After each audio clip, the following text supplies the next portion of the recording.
Today we read Psalm 145:14. The Lord upholds all who fall and raises up all who are bowed down. God's heart is tender towards those who fall or grow weary under life's way. He is not a distant observer, but an active sustainer, full of compassion and mercy. When you stumble, He does not stand back in disappointment. He reaches down to uphold you with His unfailing hand. Before you even hit the ground, His grace is already holding you. He does not wait for you to regain strength. He becomes your strength, and every fall becomes a classroom where you learn that stability is not found in your performance but in His presence. God's lifting is not random, it is redemptive. When He raises your head, He is announcing to all creation that this one bears my image. Shame can no longer define them. He not only removes disgrace, but He restores your royal identity. I decree right now that every invisible chain that once kept you bowed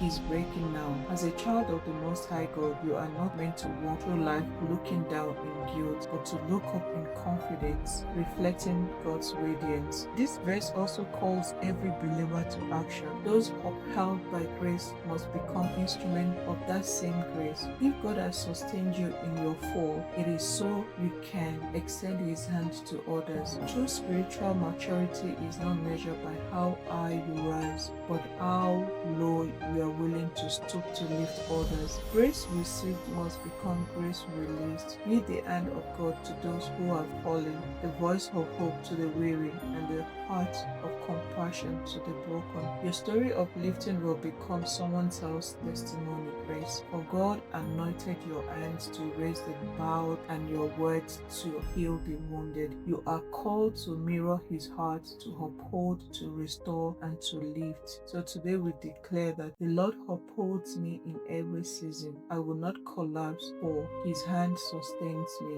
Grace is my foundation. When I am weak, His strength becomes my strength. I am not defined by my past falls. I am defined by the one who lifts me up. Every invisible chain that kept me bowed is broken. My head is lifted in royal identity. Shame and guilt no longer have a voice in my life. I rise in the dignity of God's glory. I am upheld by mercy, restored by love, and strengthened by divine favor. My life radiates confidence, not condemnation. I walk upright, reflecting Christ's image. The same power that lifted Christ from the grave lifted me into a new dimension of purpose. I am an instrument of grace, a lifter of others, and a vessel of divine compassion. My story is no longer one of defeat, but of redemption. Through me,